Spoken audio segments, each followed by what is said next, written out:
Hi friend, all education forum में आपका स्वागत है। आज हम बिहार पुलिस के भारतीय संविधान से क्वेश्चन लेके आए हैं। ये भारतीय संविधान से प्रमुख अनुच्छेद इसमें शामिल किए हैं जो एग्ज़ाम में 1 या 2 नंबर से इससे पूछे जाते हैं। तो चलिए स्टार्ट करते हैं। देखो, फर्स्ट में है अनुच्छेद 1। अनुच्छेद 1 में बोला गया है कि संघ का नाम और राज्य क्षेत्र, कोई भी संघ का नाम, केंद्र शासित प्रदेश और राज्य क्षेत्र, ये अनुच्छेद 1 में आएगा। तो इसको भी याद रखें। अभी जो कि राज्य है 28 राज्य और 8 केंद्र शासित प्रदेश है, ये सब अनुच्छेद 1 में आ जाएगा। और राज्यों का संघ भी बोला गया है अनुच्छेद 1 में, तो इसको याद रखेंगे। अनुच्छेद 2 में क्या बोला गया है कि नए राज्यों का प्रवेश या निर्माण, कोई भी नए राज्य वो भी भारत के बाहर से जोड़े गए राज्यों का प्रावधान है। नए राज्य का प्रवेश या निर्माण, इसका है अनुच्छेद 2 में।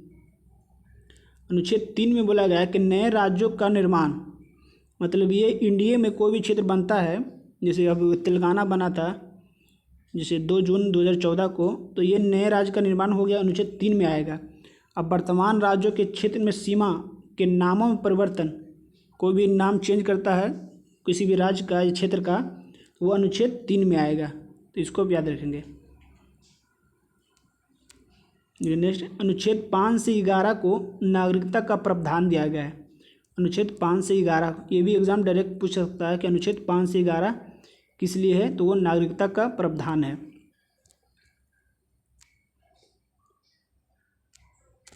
नेक्स्ट है अनुच्छेद 6।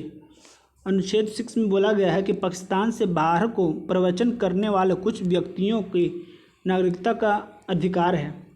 भारत से जो भी पाकिस्तान से भारत को जो आने वाले कुछ भी व्यक्तियों के लिए नागरिकता का प्रावधान दिया गया है अनुच्छेद 6 में। अब अनुच्छेद 8 में बोला गया है कि भारत के बाहर रहने वाले, जो भी भारत से बाहर रहने वाले भारतीय उद्भव के कुछ व्यक्तियों को नागरिकता का अधिकार दिया गया, भारत के बाहर रहने वाले के लिए, तो अनुच्छेद 8 में। अब पाकिस्तान से जो भारत आते हैं वो अनुच्छेद 6 के तरह उसको नागरिकता देने का प्रावधान है। देखिए नोट में है, अनुच्छेद 12 से 35 तक है, उसको मूल अधिकार, 12 से 35 तक संबंधित है मूल अधिकार, तो इसको भी याद रखेंगे। 12 से 35 तक मूल अधिकार से संबंधित है। अभी मूल अधिकार कितना है, तो अभी मूल अधिकार 6 है, पहले 7 था लेकिन अभी मूल अधिकार 6 है, इसको भी अभी याद रखेंगे। 12 से 35 तक है। अनुच्छेद 14 में दिया गया विधि के समक्ष समानता, जो कानून के समक्ष समता का अधिकार है अनुच्छेद 40 में, ये भी एग्जाम में पूछे जाते हैं। नेक्स्ट है अनुच्छेद 15, वो रखे धर्म, मूल वंश, जाति, लिंग या जन्म स्थान के आधार पर भेदभाव का निषेध। मतलब होता है कि धर्म से हिंदू, मुस्लिम या उच्च नीच जाति कोई भी कास्ट हो, उससे भेदभाव नहीं करेंगे, ये अनुच्छेद 15 में के संविधान में बोला गया है कि कोई भी भेदभाव धर्म के आधार पर या जाति के आधार पर या लिंग के आधार पर या स्थान के आधार पर कोई भी भेदभाव नहीं होगा, यह अनुच्छेद 15 में बोला गया है, इसको भी याद रखेंगे। अनुच्छेद 17 में बोला गया है अस्पृश्यता का अंत, मतलब छुआछूत के बारे में भेदभाव नहीं करेंगे, अनुच्छेद 17 में बोला गया है अस्पृश्यता का अंत। नेक्स्ट अनुच्छेद 18। अनुच्छेद 18 में बोला गया उपाधियों का अंत, अनुच्छेद 18 उपाधियों का अंत। और अनुच्छेद 19 में बोला गया है कि वाक स्वतंत्रता, मतलब बोलने की स्वतंत्रता, पूरी आज़ादी है आपको बोलने की, ये अनुच्छेद 19 में बोला गया है, तो इसको याद रखेंगे। नेक्स्ट अनुच्छेद 21 में बोला गया प्राण और दहित स्वतंत्रता का संरक्षण, प्राण और दहित स्वतंत्रता का संरक्षण अनुच्छेद 21 में बोला गया है। और अनुच्छेद 21 का क में बोला गया है कि प्रारंभिक शिक्षा का अधिकार, प्रारंभिक शिक्षा का अधिकार अनुच्छेद 21 में बोला गया है, तो इसको भी आप याद रखेंगे। नेक्स्ट है अनुच्छेद 23 में बोला गया कि मानव के दुर्व्यवहार, जो मानव जो द्वारा दुर्व्यवहार होता है, मारपीट सब, और बालक श्रम का निषेध, जो बच्चे पर जो भी दुर्व्यवहार होता है, तो अनुच्छेद 23 में बोला गया है। अनुच्छेद 24 में बोला गया कि कारखाने आदि में बाल श्रम का निषेध, कोई भी कारखाना में 14 वर्ष से कम आयु के बच्चे काम करते हैं, वो काम के लिए मना किया गया है अनुच्छेद 24 के तहत। कि 14 वर्ष से कम आयु के कारखाने में काम नहीं कर सकता है। तो अनुच्छेद 24 के तहत इसको याद रखें, ये भी एग्जाम में पूछे जाते हैं हमेशा। अनुच्छेद 25 में क्या बोला है कि धार्मिक के अवैध रूप से मानने, आचरण और प्रचार करने की स्वतंत्रता है। मतलब 25 में बोला गया है कि धर्म के अवैध रूप से मानना का आचरण, आप कोई भी धर्म मान सकते हैं, अनुच्छेद 25 में बोला गया है, इसमें कोई रोक टोक नहीं है। अब प्रचार करने की स्वतंत्रता भी है कि धर्म का प्रचार कर सकते हैं, ये अनुच्छेद 25 में बोला गया, तो इसको भी आप याद रखेंगे। नेक्स्ट अनुच्छेद 28 में कुछ शिक्षा संस्था में धार्मिक शिक्षा, कुछ भी संस्था में धार्मिक शिक्षा करने की स्वतंत्रता है। कोई भी धार्मिक शिक्षा संस्था में कर सकता है और धार्मिक उपासना में उपस्थित होने के बारे में स्वतंत्रता, पूरी स्वतंत्रता है कि आप धार्मिक शिक्षा में उपस्थित हो सकते हैं और धार्मिक शिक्षा पढ़ा सकते हैं कोई भी संस्था में, तो ये पूरी आज़ादी है अनुच्छेद 28 में। अनुच्छेद 29 में बोला गया है कि अल्पसंख्यक वर्गों के हितों का संरक्षण।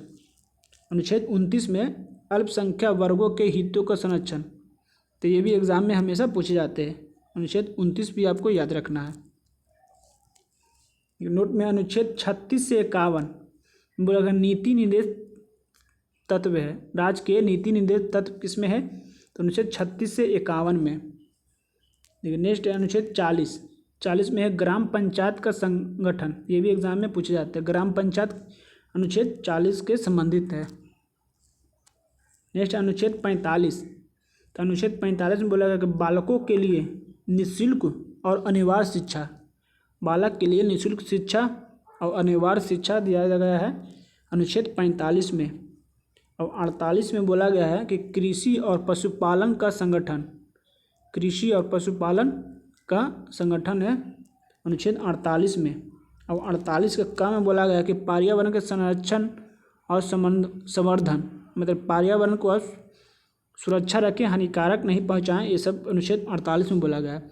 और वन तथा वन जीवों की रक्षा करें, कोई भी जानवर जो भी अभ्यारण्य जीव अभ्यारण्य बनते हैं सब वो रक्षा के लिए जानवर के, वो सभी अनुच्छेद 48 के तहत रक्षा करने का प्रावधान है कि जीवों की रक्षा करें, जीव जंतु को भी है उसको रक्षा करें।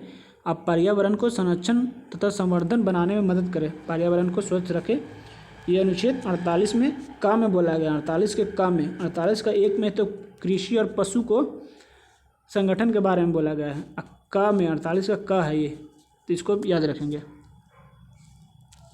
नेक्स्ट अनुच्छेद 50, अनुच्छेद 50 में बोला गया है कि कार्यपालिका से न्यायपालिका का पृथकीकरण, ये अलग है, अलग करना, कार्यपालिका से न्यायपालिका को अलग रखना, ये किस में है, अनुच्छेद 50 में। अनुच्छेद 51 में है कि अंतर्राष्ट्रीय शांति और सुरक्षा की अभिव्यक्ति, अनुच्छेद 51 में अंतर्राष्ट्रीय शांति और सुरक्षा की अभिवृद्धि। अनुच्छेद 51 का क है, ये मूल कर्तव्य है, ये भी एग्जाम पूछा जाता है कि मूल कर्तव्य किस अनुच्छेद के तहत है, तो अनुच्छेद 51 का क, ये 42वें संविधान संशोधन द्वारा जोड़ा गया था 1976 में। कब जोड़ा गया था, 42वें संविधान संशोधन द्वारा 1976 में। 51 का क मूल कर्तव्य से, ये मूल कर्तव्य अभी 11 को है, तो इसको भी आप याद रखेंगे। मूल कर्तव्य कितना है, 11, ये भी एग्जाम पूछे जाते हैं। नेक्स्ट कि अनुच्छेद 52 में क्या है, तो भारत का राष्ट्रपति होगा, ये अनुच्छेद 52 में है। 52 में भारत का एक राष्ट्रपति होगा। और 53 में कि संघ की कार्यपालिका शक्ति, ये है अनुच्छेद 53 में। संघ की कार्यपालिका शक्ति किसमें निहित है, वो राष्ट्रपति में, ये अनुच्छेद 53 में बोला गया है। 54 में है कि राष्ट्रपति का निर्वाचन होगा, अनुच्छेद 54 में बोला गया कि राष्ट्रपति का निर्वाचन होगा, तो इसको याद रखेंगे।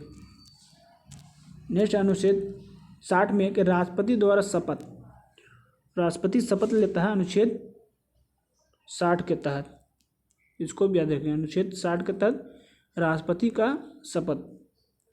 अब अनुच्छेद 61 में बोला गया है कि राष्ट्रपति पर महाभियोग चलाने की प्रक्रिया, जब राष्ट्रपति पर महाभियोग चलाता है तो वो प्रक्रिया है अनुच्छेद 51 के तहत, और ये महाभियोग संसद में चलाया जाता है, इसको भी याद रखेंगे।